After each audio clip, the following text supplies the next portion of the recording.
I really want to talk about free agency. You already know the notable UFAs, but I'm just going to name them really quick for people listening. Mitch Marner, Nikolaj Ehlers, John Tavares, Sam Bennett, Brock Besser, Aaron Ekblad, and Brad Marchand. Let's start with Marshy and Bennett. How wild would that be if they came back to the Bruins? Am I in La La Land right now, or do you think there's a possibility? I think it's unlikely. I think that when you open the door for players to experience something new, and it turns out to be something very palatable and enjoyable, which it seems like Brad Marchand's enjoying his experience in the Florida Panthers right now, and who can blame him? I think you're opening the door. Like the Red Sox fans saw it with John Lester, and so I wouldn't bank on it. I also wouldn't say it's not a possibility because I do know Brad Marchand loves it here. I don't know how much he has a desire to spend the twilight of his career on a team that's either struggling or rebuilding or whatever you want to call it. Does it help if he can bring a guy like Sam Bennett with him? Maybe. And I think the Bruins front office could count that as a big old win in their book, is that they get a first-round pick for this guy, assuming the Panthers wrap up against the Maple Leafs. They get a first-round pick, and he goes on a little recruiting trip for half a year and brings back Sam Bennett in free agency. I think they could call that a big win for themselves. Do I think it's a foregone conclusion? Certainly not.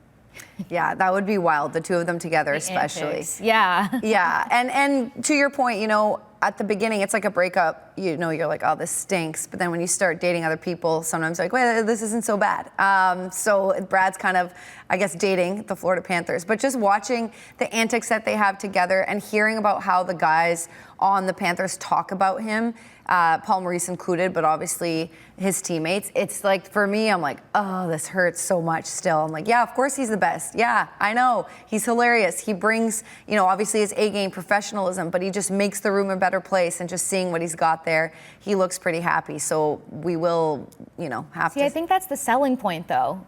Both of y'all's opinion on this really fast. We're trying to figure out coaching here in Boston. You've got Paul Maurice as your head coach down in Hockey Paradise, and he's honestly one of the funniest guys. Like, Paul Maurice is a tremendous coach and, human. So, knowing what you're going to get in a coach and also kind of having that relationship and tie and being able to build that, could that be more of a selling point to stay down south?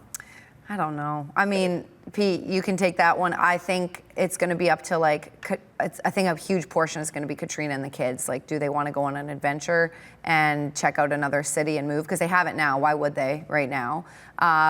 Or do they want to keep their roots in Boston? And I think that's a bigger selling point of what his family wants. But I don't know, to Kasey's question, what do you think about just having established the last 3-4 months in Florida? Is that a bigger selling point to stay?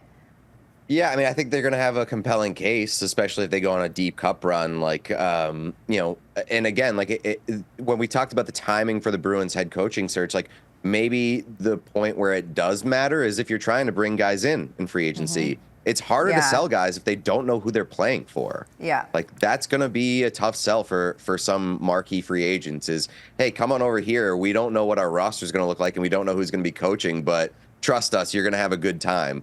So, that might be a harder sell, especially for guys like Brad, who's towards the end of his career and doesn't really have a lot of time to waste if he wants to make more pushes for a cup. Are you willing to pay Mitch Marner whatever the hell he's going to get? No. Yeah. No? No. Yeah. Agreed. And I think he's a great player. I think he's a really, really great player, but I have concerns about how he disappears when games get hard. And we've seen that in these playoffs. We've seen it in previous playoffs. When the game gets nasty, and the Panthers have started to turn that series into a pretty nasty fight. When the game gets nasty, Mitch Marner tends to disappear. He's had 0 shots in each of his last 2 games for the Leafs, and that's just not good enough. He's a 100-point player, and he's a great playmaker in terms of seeing the ice and passing. But he's also a 100-point player because he scores a good amount too, and he's just not shooting the puck. And that's a trend that's continued for years at this point. And I just think if you're trying to go out there and you're trying to command $14 million or whatever it is, you got to have no gaps in your game. And unfortunately, Mitch Marner does have gaps in his game when they matter the most.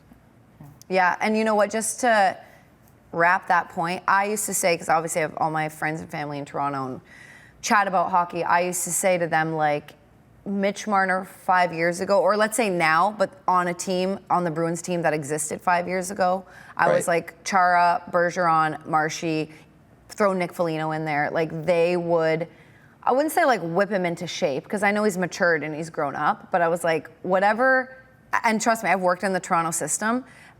It's changing, but when I was there, it stinks. Like it was just so like individualistic, superstars, I'm the best, don't talk to me. The media is way tougher there than it is in Boston, believe that or not.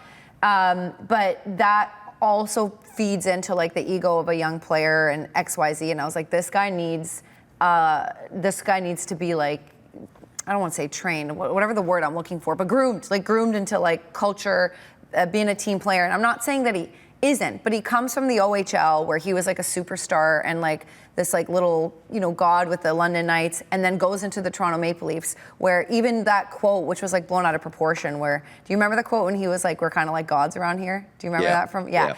So anyway, that like Mitch Marner with the culture that existed with the Bruins when I started and long before that, I think would have been a good fit. Right now, I don't know about that. Who would you want? Who would you want on this team? I like Nick Ehlers. I think they're going to need a couple top six wingers, and I think that Ehlers is, not as well-rounded or talented or skilled a player as Mitch Marner, but at the price point he'll likely command, I think might be a better investment for the Bruins than Marner. They're obviously going to need some help down the middle too. I don't love the free agents that are out there down the middle. Like you mentioned, Sam Bennett. Like, I understand why Sam Bennett would be appealing, but I feel like Sam Bennett is more appealing to a team that needs like that final piece or that final edge to push for a Stanley Cup. He's not a piece that you build around in the early stages of trying to assemble a group. And so I do worry about like how that contract, whatever contract he gets, might age over time, given the way that he plays and kind of the nastiness that he brings. But maybe they'll be a little bit more creative outside of free agency, or perhaps like offer sheets. We saw offer sheets play a big role in last offseason. There are a number of RFAs this year that could be intriguing. Matthew Nyes is a guy that I would love to poach from the Maple Leafs. I know that it would cost a pretty penny, but I mean, the joy of being able to pluck one of their better young players while also securing one for yourself would be pretty good. I think that they're going to have to think and operate a little bit outside of the box this offseason in order to fill all of their needs and fill all of their gaps on this roster, because there are plenty. If there's a world where Nyes could be on this roster, I'd honestly lose my mind. But so what are your thoughts on Besser? Because I was kind of trying to figure out if they could find a guy that can match pace or at least kind of like polish off anything that Pasternak's got going on for 1 for 2. He's ruined my hopes and dreams going against the Lightning a number of times because he just has a tendency of batting in pucks no matter what they look like and how they're ricocheting. So I just kind of thought like that net front presence, I was hoping that Mitten will grow into that, because you're right, it's not really that attractive when it comes to some of the center options out there, and you might just want to stick with developing what's here. Yeah, I mean, Besser's an interesting one because like they obviously need goal scoring, and he's a goal scorer. Unfortunately, I think he's a bit one-dimensional, so it would be kind of buyer beware there. And to Sophia's point, like when you're shopping on this free agent list, you also have to consider guys that are going to contribute to the identity and the culture of your team, because you're kind of rebuilding that forward group. And much like a guy like Marner, I worry about what Besser would contribute towards the identity of this team in terms of being one-dimensional and being, a team that goes quiet when things, get tough or they get nasty. And so I think they need to shop around for different sort of looks and different sort of elements that are going to bring identity to this forward group and kind of round it out.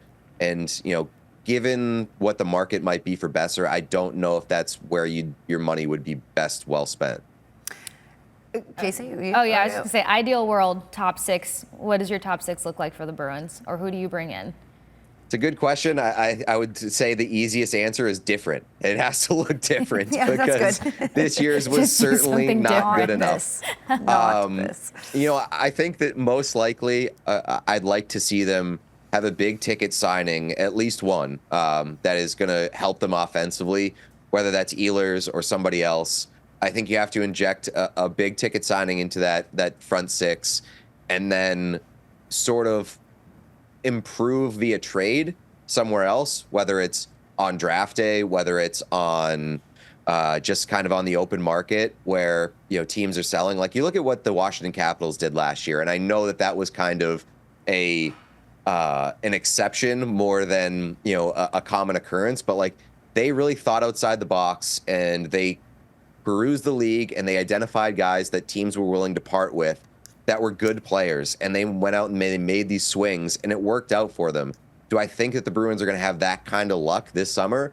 No, but I think that you might be able to identify a player who is either kind of off the board or is a harder sell to go out and acquire. And that, I think, is something that they're going to have to look into.